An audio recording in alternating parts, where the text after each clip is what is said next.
Welcome to TradeTheNBI.com. This is John. This report is for the 29th of February.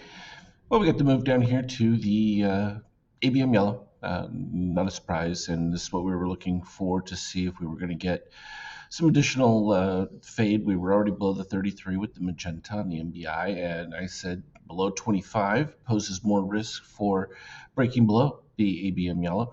We're right at that, but do we see any short follow through? No, not really. NBI weight fading off as well. So uh, it's just a lack of enthusiasm and some profit taking. But we're back at that 50% fill of the previous big bar. And that's perfectly normal. And it was right within line what we were talking about from a positive extreme standpoint on the 50K the other day. So just a little bit of stabilization within the broader context of this continued mature run. When we look at the Nasdaq, however, far weaker, and you would expect to move to the towards 76% given this setup at a minimum.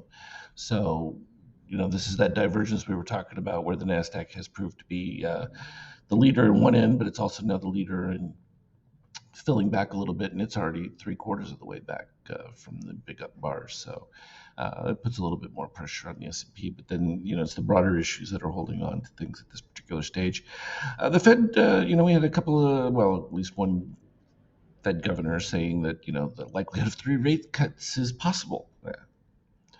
So that obviously encouraged the out of line bond market move here, keeping rates a little bit lower than where they should be.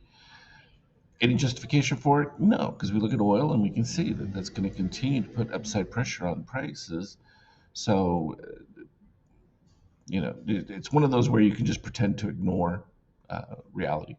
And the markets do that all the time. So that's just not any shock whatsoever. And that discussion obviously helped the euro because, if they're going to cut rates, then the ECB might get closer to being, where it is relevant.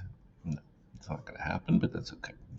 That was a little bit good news for gold. It should have been a lot more significant. But again, we talked about the disparities now, where you've seen the outlying move is Bitcoin approaching its all-time highs, and should get there pretty soon. This is all that enthusiasm towards the ETFs, as well as the fact that you're not going to see any monetary change from Western countries as far as deficits and continued debt. And this does become an outlet for it. And it's something we've been talking about for a while. And that's why I've been covering it for the last several years, because it's significant. And once it moved into the ETF range, you also had the double bonus of it allowed people to short within crypto spaces. And, that short covering has also been a great boon for price jumps, much like it has been for the market.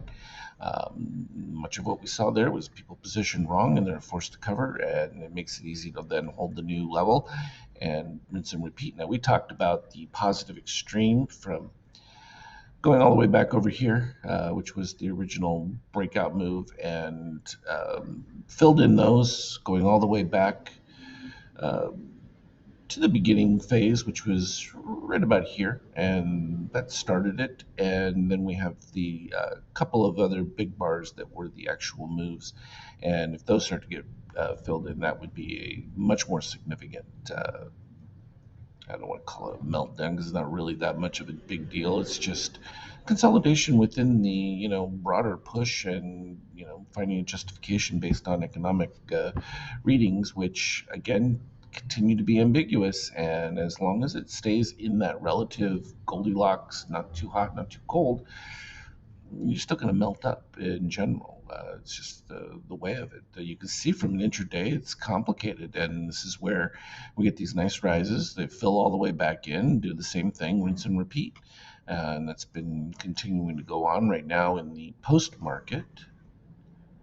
We can see that there's been a significant sell-off trying to find supply, not much there, and that just pushes it right back up and try to drive it from there. So we'll begin to start the new month. Of course, you can look for March indicators to come out and be all set to begin another one. I think it's going to start to get a little more volatile as the political season is starting to heat up, and more of that will start to gain coverage, and that will certainly impact things. You also had the